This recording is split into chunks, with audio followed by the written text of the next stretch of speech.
दोस्तों, पिछले पोस्ट में मैंने आप लोगों से कहा था कॉकरोचों से कि आप साबित करें, कन्विंस करें कि ये जो कॉकरोच जनता पार्टी है वो भारतीय युवाओं की एक अभिव्यक्ति है, ना कि विदेशी ताकतों की साजिश।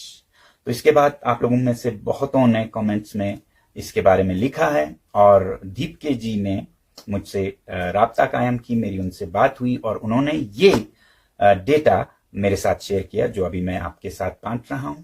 और उनसे बात करके मुझे वैसे भी लगा कि इनका कोई गलत मंशा नहीं है, बहुत ही देश प्रेमी है, बल्कि एक कुर्बानी, एक सैक्रिफाइस कर रहे हैं देश को सुधारने के लिए।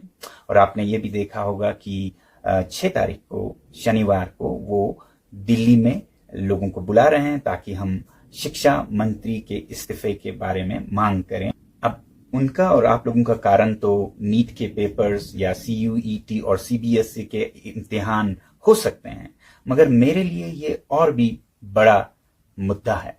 देखिए, पिछले 4 दशकों से मैं शिक्षा के ही क्षेत्र में अपनी जद्दोजहद करता रहा हूं। जैसे ही मैंने इंजीनियरिंग खत्म की, मैं शिक्षा को सुधारने में ही लगा, वो भी सरकारी स्कूलों में, दूर के गांव में। School books teach them, for example, how to make tea, and they can easily produce that back in their answer books. You see, first boil the water, then put the tea leaves and put the milk and things.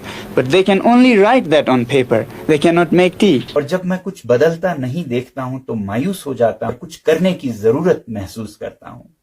तो बड़ा मसला है, हो क्या रहा है हमारे शिक्षा के साथ।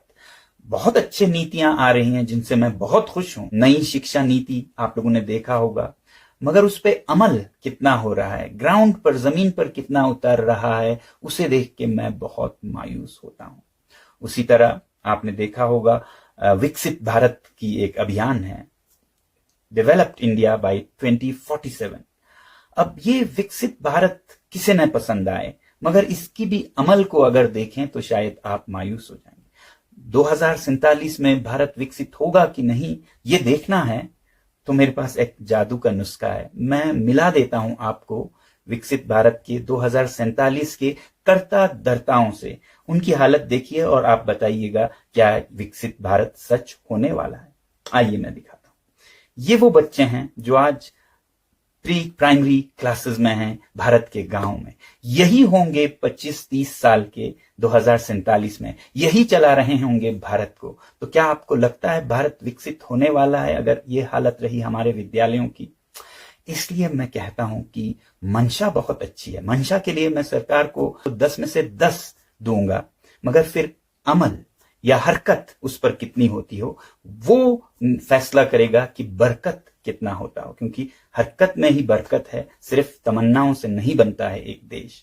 तो इसलिए अगर आप देखें पिछले 3 या 4 शिक्षा मंत्रियों को गूगल कीजिए, देखिए कौन आए, उन्होंने क्या कमाल किया, तो उसे देखकर मुझे नहीं लगता कि विकसित भारत होने वाला है। तो मैं तो इन वजूहात, इन कारणों के लिए शिक्षा मंत्री जी का इस्तीफा चाहता हूं। आपकी बात सही है, नीट के पेपर लीक हुए बहुत बड़ी बात है, इतने लाखों विद्यार्थियों के जिंदगी के साथ खिलवाड़ है, मगर आगे क्या होने वाला है वो सवाल ज्यादा बड़ा है। तो इन सब को सुधारने के लिए मैं आग्रह करूंगा प्रधानमंत्री जी से कि किसी भी स्वाभिमानी देश में, लोकतंत्र में, कोई भी स्वाभिमानी शिक्षा मंत्री ऐसी बात हो, पेपर्स लीक हो और कुछ चल ना रहा हो तो वो इस्तीफा देंगे, रेजिग्नेशन देंगे।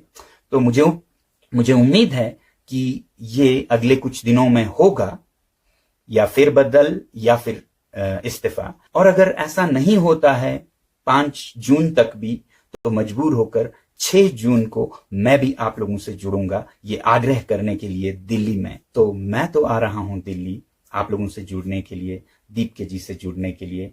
आप भी बताइएगा क्या आप आ रहे हैं।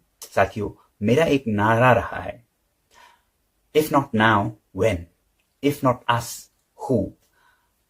अब नहीं तो कब, और हम नहीं तो कौन लाएगा परिवर्तन भारत में। इतना ही आज के लिए। जय हिंद।